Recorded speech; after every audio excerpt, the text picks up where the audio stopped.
Hey guys, welcome to another Double Tap on YouTube. I am Stephen Scott. And I am Shaun Preece. Hello. I nearly said I am Shaun Preece. I don't know why. How dare you, sir? I thought I would steal your identity, yes. Please If only we were talking about identity theft on this episode, wouldn't that just be like the perfect introduction for it? But we're not. We're talking about something entirely different. And with that in mind, welcome to Double Tap, by the way, Chaos. We have Michael Babcock with us. Michael, it's good to have you here. I don't know why I've gone a bit Irish on you. I don't know, it's been a little while since I've been on YouTube. You can borrow my identity if you want. Okay, that's fine. Yeah. Stephen Babcock is here. I don't like that. No, Michael Preece. Right to me. Okay. Michael Preece. That actually could work. That's quite nice. That kind of flows. So you've moved house. Yes, I have. Well, that was an interesting conversation. Thank you. It was. So we moved about 15 miles away from where we used to live. And my recording area where we used to live was typically a dining room table, or I did finally move my desk to a portion of our living room. So I really wasn't segmented out from the rest of the house, which means whenever the dog barked, you heard that. No, we don't need any dog barking sound effects, Stephen. Whenever the family came in or FedEx knocked on the door or anything like that, all of that was picked up. And I'll tell you, I became very good at audio editing, but it doesn't help when you're live. Yeah, that's the thing. You do learn to audio edit. You also learn to have a mute button handy. Yep. All over the place, because you never know when you need it, right? Doors going, and of course Amazon Echo's shouting at you all the time. And I don't know what it is, but do not disturb on a phone does nothing for me. Never works. Yes. You probably switch do not disturb to say disturb me all the time. Yes. That's it. That's the choice I made. But look, I mentioned the new house and the new move because everybody loves to talk about a new setup, and you've obviously got a brand new setup here. So what's going on? What have you done? What have you changed from your previous setup to this? Because look, we all know whenever you move that you rethink your space. Yes. And yes. I don't know if you're like me. I mean, my desk is just littered with stuff. And, then I'll change it in 6 weeks and it'll just, become beautiful and clean and then be a complete mess again in 2 weeks. You rethink your space every 2 weeks. I don't know about nothing when wrong you move. with that. Yeah. Except for the video people probably don't appreciate it.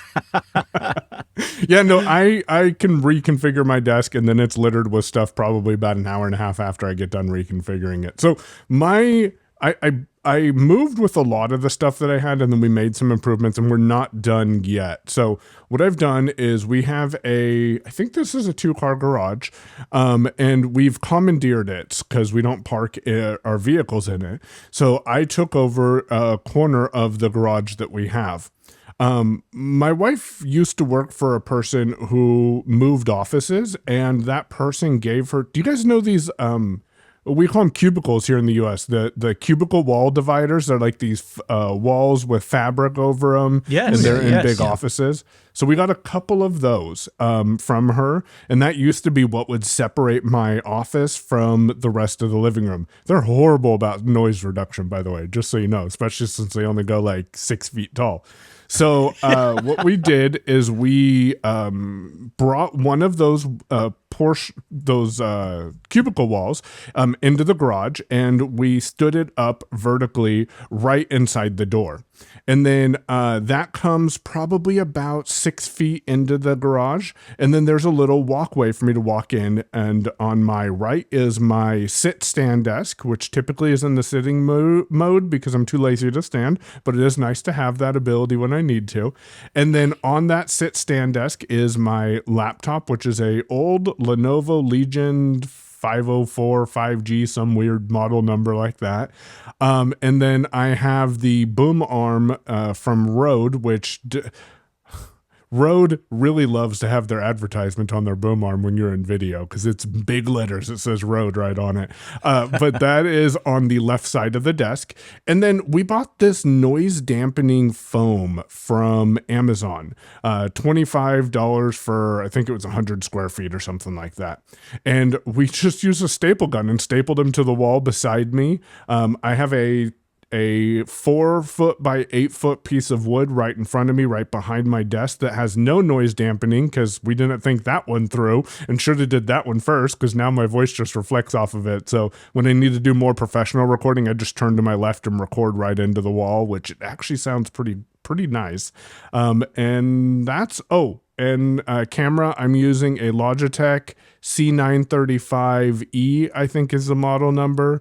It's a 1080p webcam, I think. That perches on top of the Lenovo laptop. And then when people complain about my lighting or they say I have a shadow, I just use my iPhone 14 Pro Max, wedge it behind the laptop, and I turn on the flashlight. Wow. So you've got it all set up. And that sounds, I mean, to be honest, that sounds pretty basic in some ways, right? You've got what you need on there, nothing else. Yeah, but I'm going to end up spending more money. So I want to buy a mixer because I have the Audient Evo 8. I'm going to complain about this for a moment.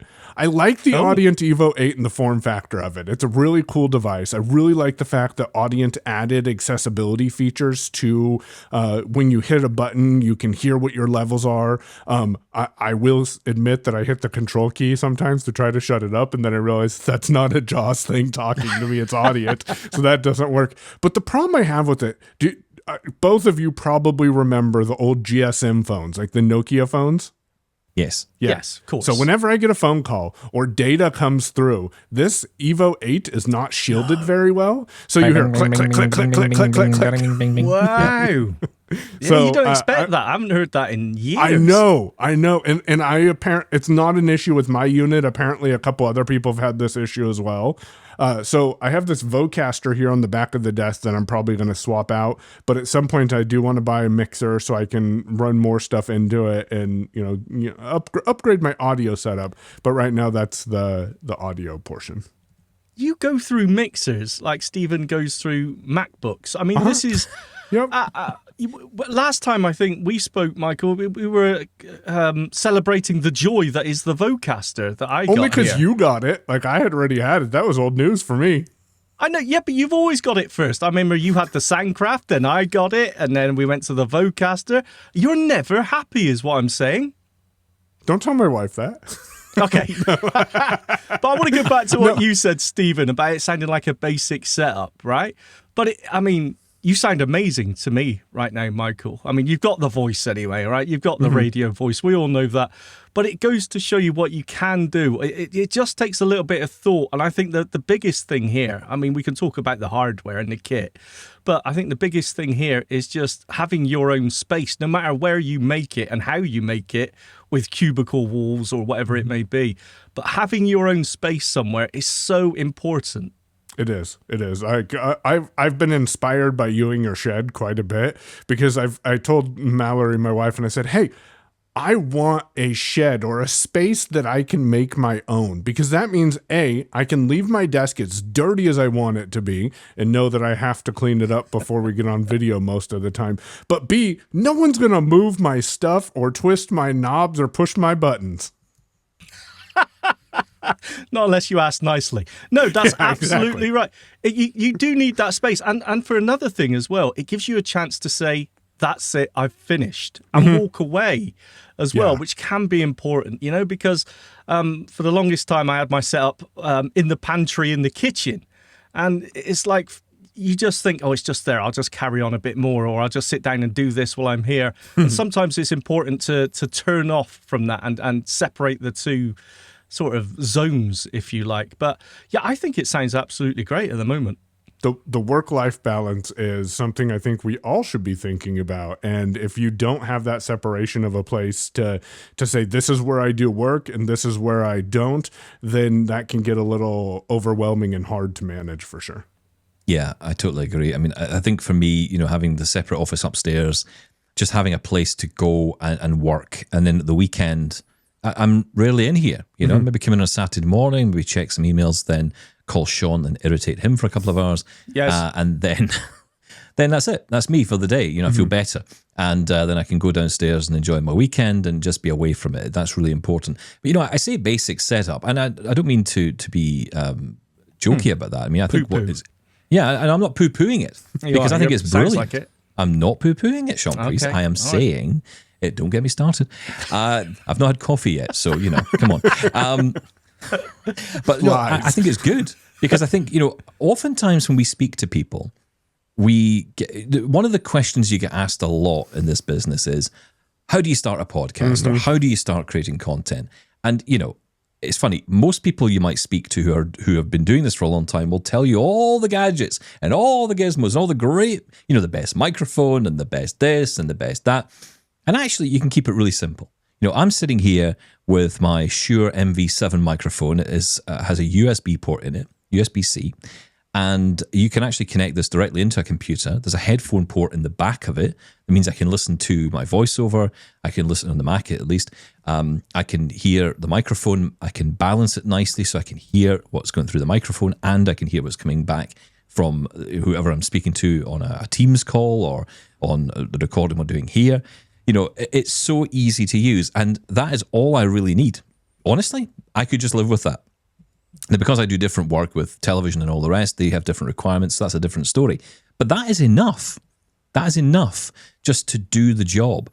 And most importantly, and this is actually something that doesn't get talked about in the mainstream, what we do not want to happen is have our screen reader getting into the mix of our recordings or our Teams calls. If you're sitting in a Teams call, and I had it once, I'll tell you a quick story, right? So I'm sitting on a call and I was talking to someone, emailing someone, and I said in the email, this person I'm speaking to is so boring. And I typed it out, and then I heard the person on the other end of the call say, sorry, what was that?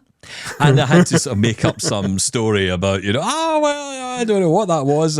Cross line, that's still a thing, isn't it? Yeah, oh my goodness Thank me. God for high speech lines. rate. Right? No one can understand. Yes. That was the only upside, that they didn't understand what it said. Otherwise, I'd have been sunk.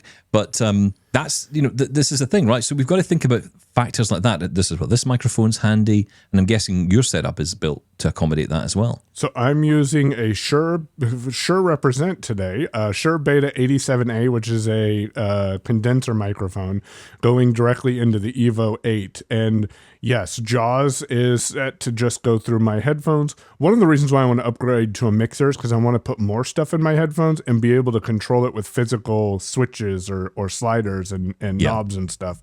And honestly, you can get started with a microphone that I see on sale for quite low, like $49. And that's the Audio-Technica ATR 2100X. That's what you're on, aren't you, Shaun?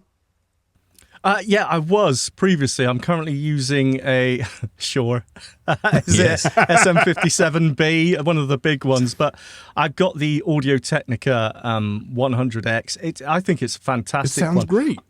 Yeah, absolutely. I used that one for years and years and years, and I'm a fan of the dual connections as well, XLR or USB-C. It means you can use it absolutely anywhere. You can plug it into your smartphone if you want to, if you're on the go. And it sounds great. There's headphones in there as well. You can connect some headphones to it to listen to your screen reader. I think it's the perfect one. And the price, absolutely amazing. Back in the day when it was first released, before the X, the one before that, it was around $30. I mean, it was an absolute steal, and it sounds great. It's my go-to when I'm asking, or when people ask me, what equipment do I need? Just go pick up an ATR 2100X or the Q2U, which is by Samsung, not Samsung. And it is a similar form factor, slightly different. And sometimes you'll find one on sale, sometimes you'll find the other, but I find they both have a very close sound profile, and they both sound amazing, and you can send JAWS or your screen reader to that. Fun fact, when you're playing with audio, if you weren't aware, JAWS key space followed by V and then C for card will let you use your up and down arrow keys to make JAWS switch to different sound cards. And then when you hear it come out of your headphones, which is where you want it in most cases, hit enter and that'll make that selection. Because when you start playing with audio, chances are, I would say 95% of the time, you will lose speech at one point, and that can get a little scary. So JAWS key space VC. I don't know of an equivalent quick way to do it with VoiceOver in VDA. Yeah, because you don't have to, because it just figures itself out because it isn't a PC. Unbelievable. That's a great tip, by the way. That is fantastic. Yeah. Loopback is needed for the Vocaster, Stephen, on the Mac, but not on Windows. Yeah, okay, fine. You're in trouble. I want to ask a little bit about this audience device you've got, because to me, this feels like something that a professional would use.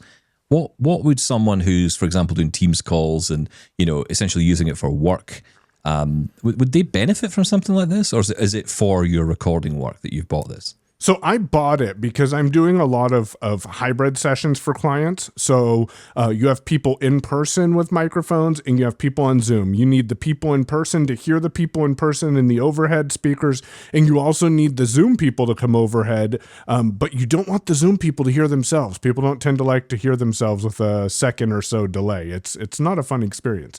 So I bought the Evo because it gives me 4 in. So I have 4 combi jacks, 1/4 inch or 6.5 millimeter XLR connectors, and then it has 4 outputs. So I can say, hey, send this audio to channels 3, 4, but send all of these audios to channel 1, 2.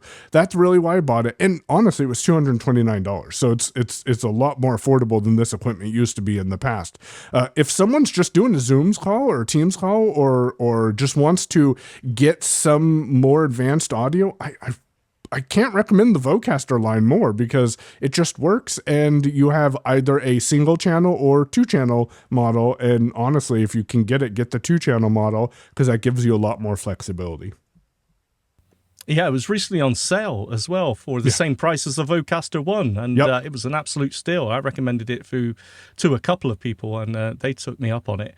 And they absolutely love it. It's nice and simple. It's more than enough than I need. I'm not missing the mixer then, as you mentioned there, Michael, the physical faders. I do miss, I can control everything using the Vocaster Hub software, but it's not the same. Being able to immediately grab a fader and fade it down or up is something I do miss. Stephen comes at you with breaking news at 10 dB above what you expected. It'd be nice to be able to just reach over there and slide them down real fast. I have no idea what you're talking about, but you're absolutely right. And it is just to keep them awake, though, Michael. It's very important we keep our not just Shaun awake, but the lawyers awake as well. And Mr. F, wake him up from his nap. You never know. Absolutely. You never know what I'm going to say, so you got to be careful. But no, I just think it's really interesting how, we've gone from, and I think back to, having so much equipment on the desk and the need has reduced. But I wonder if part of that is because we as blind people perhaps have less access to equipment, or perhaps we just don't want to be dealing with as much. We want to simplify our setup so that we can have more control through software rather than loads of hardware lying around. See, I don't think that's it, because I would prefer hardware, because software can get clunky. Yes, it's accessible, but how many times do you have to mash that tab key in order to find the slider that you're looking for and then hope that forms mode is on so you can down arrow and the slider actually be effective versus you down arrowing past the page? Whereas hardware, you just reach over and pull a slider. I think it has to do a lot with, at least in my case, for simplification, budget, because when you move, that's not cheap. Just in case people are thinking about moving, just know you're going to spend a lot more money than you want to spend where you're moving. But B, it also comes down to I need something that I can throw in a bag and go with when I go do a live event, and that's really why I picked the Audient Evo, and that's why I'm looking at some 12-channel mixers, 16-channel mixers over like a 24 to 32, which would give me the best of being able to combine all my input sources. But again, that portability is important for me to be able to just throw it in a bag or in a case and go on the road. And the camera you've chosen, now that's a Logitech, was it C935, Yep. you said? Yep. I mean, that's a pretty good camera, and it's good to mention that because a lot of time we focus on audio as we do as blind people, but you're on camera because, we're doing this on YouTube. Also, you are appearing on video calls. You're appearing on AMI TV with Kelly and Ramia and lots of other things are going on. So, a camera's important, and it's becoming less of a choice for a lot of blind people to say, do you know what, I'd rather have the camera off, please. Because I understand why some people want that. And some meetings you absolutely might want that. But, it's becoming less of a thing. More people are being requested to appear on video. So it's important that we look good, right? Someone once told me a couple of years ago, I asked, why are we doing video for this event? And it was a blindness organization event. And he came back and he said, because most of our people identify as being blind, but they're actually low vision, and you want to be inclusive of the low vision users, and you want them to be able to use what site they have and see something instead of just a box. And that comment has kind of stuck with me because he's right. I really want to be inclusive of all users, and if that means someone wants to see my ugly face, then hey, let's let them see it. They say I have a face for radio, so we'll see where that goes. But you're right. Video on TV is doing Kelly and Rumya is really the driving factor for me considering a camera, and it was on sale and we had Best Buy bucks, so it really didn't cost me anything. That's what played into this. I did zero research on the camera, probably don't recommend that, but it seems to work well for me. And there's so many tools available to us now to make sure that we are in frame and it's not just zoomed in up my nostril or something, be it, of course, Ira and Be My Eyes, but you've got AI facilities now. There's something built into JAWS as well, isn't there, that can do the same thing? Face in view, JAWS key space FO, and that'll tell you if your face is in view, what the lighting is like. I have an overhead light here that if I'm too far back, it'll tell me too bright, and I'm like, okay, that's good to know. And so there's that, and then the gotcha with the JAWS face in view, and I think this is a Windows restriction, is that if you have a Zoom video call open or a video call open, it is not able to get that information. So you want to do the face in view before you open an application that uses video. Yeah, and you're absolutely right. It's not a JAWS problem. That's a Windows limitation. You can only have one video source running at one time. It can't share it. Yeah, absolutely. And just in case you're unaware, there is a Mac version as well, which you do know about, Michael. That is Centered Head, which I is love that app. Yeah, the name is weird, but yeah, it's a great app because it does a similar thing. It kind of gives you audible feedback. So as you move left to right, you hear the beep move with you, so you know you're in center. When the beep is ringing from the inside of your head, that is when and you can run it while you're in a Zoom call as well on the Mac. So you can do both of those apps at the same time. It's been really interesting talking to you. But the thing is, when you start getting into this whole subject of setups, I can see why people get really excited about these conversations. There's so many videos online about new setups, but they're so visual that I don't really enjoy them as much. I just hear product names along the way, but that's it. But it's just been really interesting to dive into this. Michael, come back soon. Lots more conversation I'm sure we can have together. So come back soon to here on Double Tap on YouTube. We will, of course, be back with another Double Tap on YouTube soon. Shaun, as always, thank you. Thank you. Bye-bye.